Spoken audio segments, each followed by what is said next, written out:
Hervé Patrick Opianga, un homme d'affaires influent, ancien ministre et patron d'un empire économique.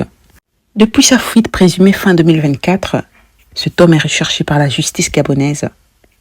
Mais au-delà de la politique, son influence se fait aussi sentir sur l'économie du pays. Mais pourquoi fait-il peur au régime en place? Nous analysons cette histoire fascinante. Ancien mécanicien devenu entrepreneur à succès, Opianga dirige HPO et Associés, un groupe influent dans plusieurs secteurs stratégiques de l'économie gabonaise: sécurité, transport, santé. Ces entreprises génèrent des milliards de francs CFA et jouent un rôle majeur dans l'économie locale, offrant des milliers d'emplois. Opianga a également été ministre des Mines et a joué un rôle clé dans le secteur énergétique du Gabon. Son influence dépasse largement les frontières politiques.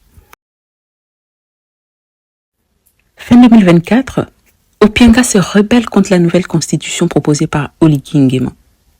Il accuse le régime de trahir les aspirations du peuple gabonais.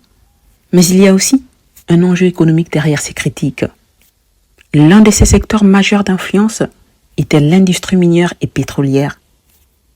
Quand Opianga dénonce la transition, il remet en question des réformes qui pourraient affecter les contrats et les partenariats économiques sur lesquels il a bâti son empire. Peu après, des accusations de complot et de corruption tombent sur lui, créant un climat de tension qui met en péril son réseau d'affaires. La question se pose alors: ses ennemis politiques ont-ils visé son empire économique pour le faire tomber? Depuis son exil supposé, Opianga garde une influence sur l'économie gabonaise, même si ses entreprises tournent au ralenti. Mais certaines structures continuent de résister. Son groupe HPO reste un acteur économique majeur, notamment dans le secteur de la sécurité privée et des transports.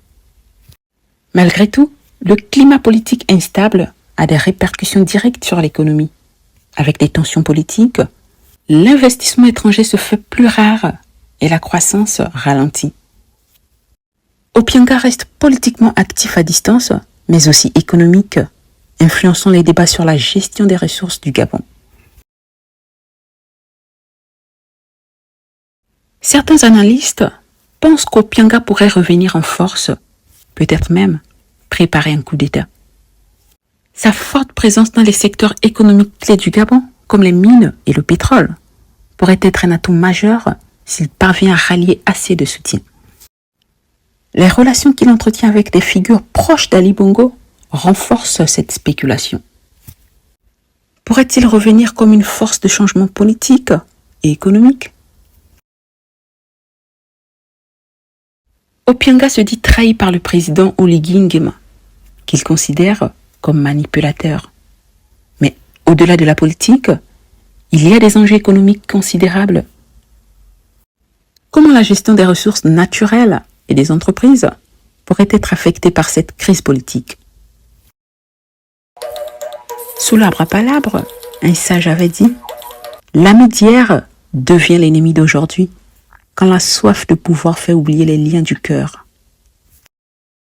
D'après vous, est-il un danger pour la stabilité économique et politique du Gabon, ou une victime d'un coup d'État qui a mal tourné?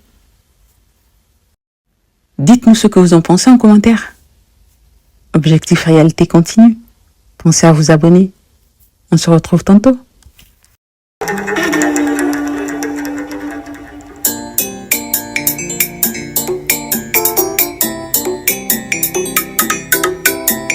Yo yo yo, amwana nzendi aya.